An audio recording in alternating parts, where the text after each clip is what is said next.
Hey, what's going on YouTube? This is the Smoking Beard coming at you with another video on smoking brisket. This brisket is a special brisket. I bought this one at Costco.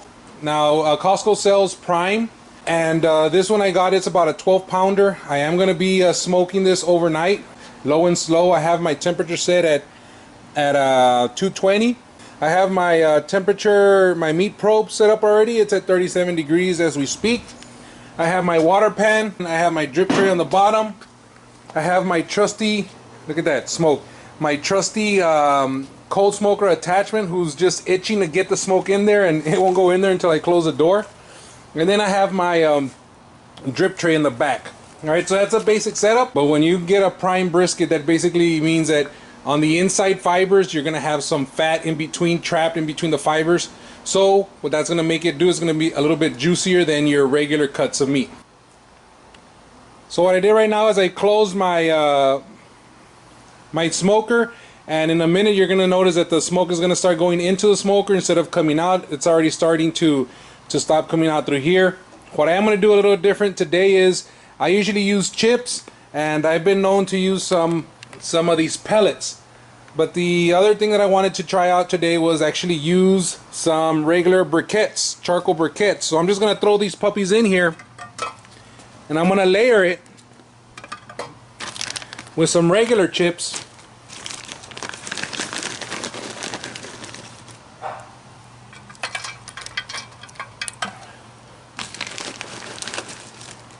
And as you're gonna notice that as the temperature rises on the inside of my smoker, this smoke is gonna start going into my smoker, not out.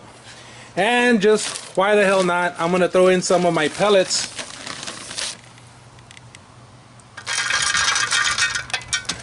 Put some more briquettes.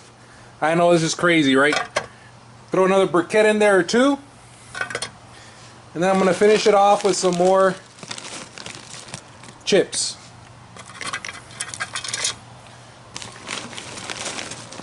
As you see, the smoke is starting to stop coming in out through here, and it's starting to come out more through the smoker. I'm going to close this up, close that up, and there you go. So now the fun part begins. First 4 hours, or until your internal temperature hits 140, you want to make sure you don't run out of chips, you want to make sure you don't run out of smoke, so that your brisket can pick up as much smoke as possible. After the 4 hours or the 140, you can pretty much turn off your cold smoker attachment or stop adding chips, because at that point the brisket seals itself and it will not pick up any more smoke. Right, so I'll bring you back and I'll give you some more tips on what I do during the smoke, but for now, enjoy. So I'm back, and this is one of those things.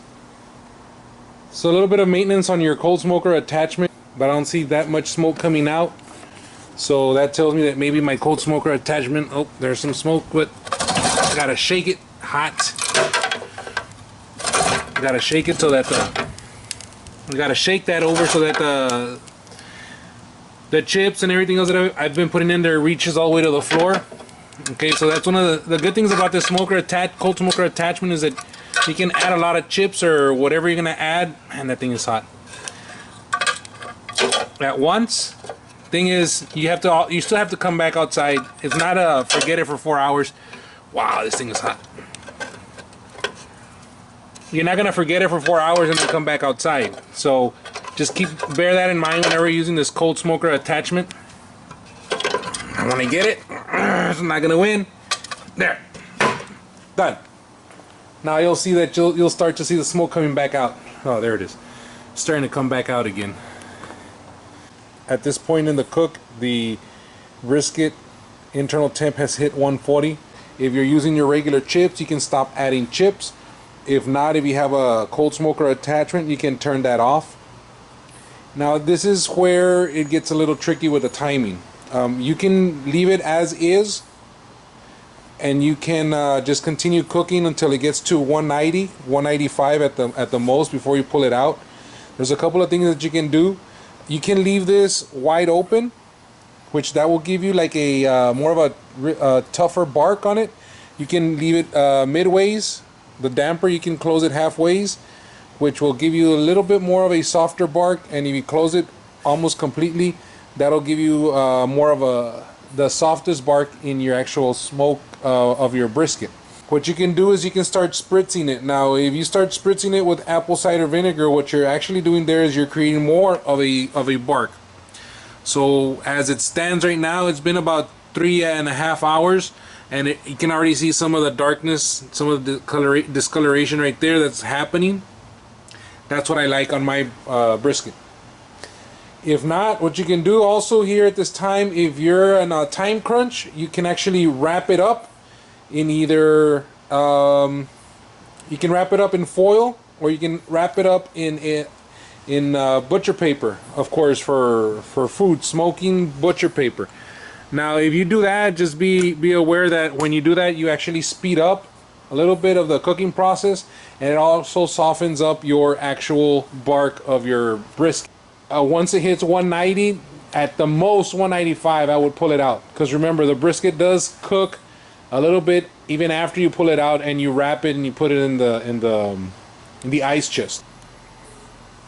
One other thing I forgot to mention, once it hits the 140, this is where that meat stall is going to happen. If you're the one if you're the type that's going to be checking the temperature constantly, the internal temp, this is a time where you might freak out a little bit, because up until this point it's gone from 36, 37 degrees to about 140 in about 3 hours. At this 3.5 hours, at this point, it will take a little bit longer because it is going through that meat stall. Now, what that means is that it's during this time that the inside of the actual brisket itself is breaking down the fibers, and this is why low and slow is very important. You want to go low and slow because you want to give your brisket that time to break down before it hits the 190. If you cook it too fast, an 8-hour brisket, a 6-hour brisket, yes, it'll be cooked, but you did not give the brisket enough time to break down during this time, during the meat stall, internal stall, so that you can actually get a very, very tender brisket. So don't freak out. If this is your first time smoking a brisket, this is a time that it will take a little bit longer, but it's well worth the wait. That's why we go low and slow. So we're at that point in the cook. I've been cooking for about 14 hours more or less. I'm hitting my 190, between 190 and 195. If you notice, it says 194 here. What you're going to do at this point is you're going to pull this brisket out and go ahead and wrap it. Now, one of the tips that I will let you know that I did on this one, about 3 or 4 hours ago, it started telling me that it was getting up to temp, and I wanted it to kind of like keep it a little bit. Oh, there you go. It's telling me it's hitting 196. I need to pull this out. So what I wanted to do is I wanted to keep it in the smoker a little bit longer, because I didn't want to pull it out too soon. What I did is I lowered the temperature a little bit on my smoker. That bought me about 3.5 extra hours that I could leave it in here and not let it go over. So if you do find yourself that your brisket came out sooner than expected, you can at some point go ahead and you can lower the temperature, so that can buy you some time. So let me pull this out, and then we're gonna go ahead and wrap it and then let it rest. Alright, so I pulled my brisket out, and what I wanted to show you something was pretty cool that I thought. This right here that you're seeing is where I pulled my meat probe out. So I mean, that tells you it's super juicy in there. Okay, so what you want to do now, get that. Had never seen that before, that's why I'm kind of like, wow. So what I did is, because I went bareback, I did not wrap it, and I left the smoker open, the damper open up during the rest of the cook. It gave me a nice little bark to my brisket, and this is what I like. What I'm going to do right now is I'm actually going to wrap it. At this stage, you want to wrap it, and you want to wrap it in foil, wrap it in a towel, and then put it in a cooler for at least 2 hours. You can get away with doing it 3 to 4 hours, but it's recommended to do at least 2 hours to let the brisket rest and let the juices go back in. So at this point, I'm just going to wrap it. What I did is I got 2 pieces of long, wide aluminum foil. I overlaid them, and I'm just going to go ahead and wrap it like this.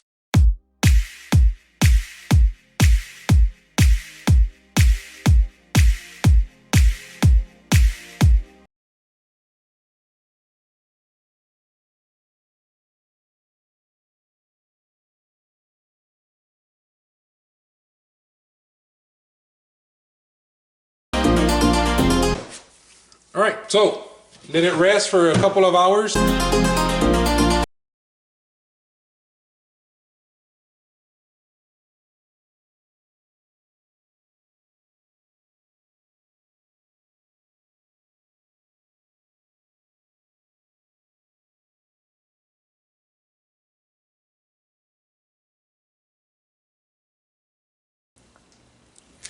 All right, we're at this final stage, guys. What I'm going to do now is I'm actually going to cut this brisket up to see what it looks like. Just to recap, this was a Costco prime brisket. It does cost you about an extra $1 a pound, but in the end, if you saw that waterfall, if you remember that waterfall that just happened a little while ago, you'll see what's the reason why they charge a little bit more per pound. So when you're going to cut something like this up, you got to look at the grain. Where are the fibers going? The fibers are going this way, so I have to cut against the grain so you have the most tender as brisket as possible. So we're going to slice this up to see what it looks like. It's the truth, the moment of truth.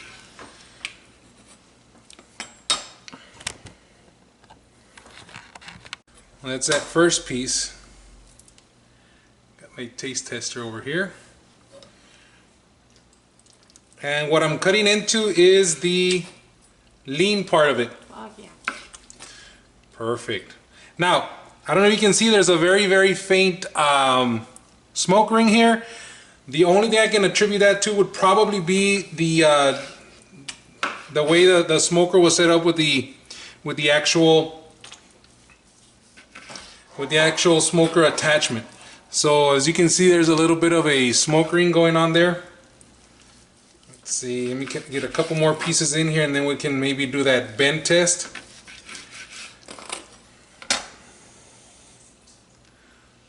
There's that bend test everybody talks about. It's a good bend test. Has a decent little smoke ring on the top. But the true test is going to be the taste and how tender. Keep in mind, this is the leanest part of the brisket, which means this, if it's going to be dried out or it's not going to be soft, this would be the part because it's the leanest part. So here we go.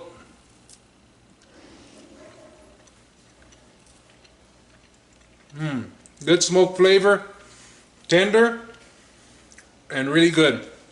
Alright guys, so I'm going to finish cutting this puppy up, but if you like this video, please subscribe, like and subscribe so you can keep up to date with the latest videos. But yes, this is a good brisket. We will be going to town on this one as soon as I cut it up. Once again, thanks for watching and enjoy your brisket.